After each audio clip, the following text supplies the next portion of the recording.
ভাই এখানে 1000 উপরে মানুষের গণকবর দেওয়া হয়েছে ভাই গণভবনে। 1000-এর উপরে গণকবর দেওয়া হয়েছে। এই স্বৈরাচারী সরকার আমাদের ছাত্রদের গণকবর দিচ্ছে, সাধারণ মানুষের গণকবর দিচ্ছে। ওরা ফাঁসি চাই, ফাঁসি। ওর কুত্তার মতো বিদায় মারতে চাই আমরা জনগণ। বলার নাই। জি জি ধন্যবাদ। ফাঁসি দেওয়া, ফাঁসি দিতে হবে ভাই। এখানে সবার দাবি একটাই, ফাঁসি দিতে হবে। জি ইনশাআল্লাহ। জনগণের একটাই দাবি, সাধারণ মানুষের দাবি, আমাদের ছাত্রদের দাবি, সবার দাবি ফাঁসি চাই। আমরা আর কিছু চাই না, ফাঁসি চাই, ফাঁসি চাই, ফাঁসি চাই, ফাঁসি চাই। এই মুহূর্তে এখানে মানুষ ক্ষোভে ফেটে পড়ার মতো অবস্থা।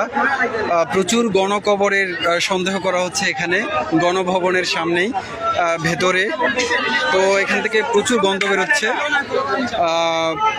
এখানে টেকাই রায় হয়ে পড়ছে। এখানে চিহ্ন দেখা যাচ্ছে, অনেক নতুন কবরের চিহ্ন পুঁতে রাখা হয়েছে, পুঁতে রাখার চিহ্ন দেখা যাচ্ছে গণভবনের ভেতরে। আল্লাহ ভালো।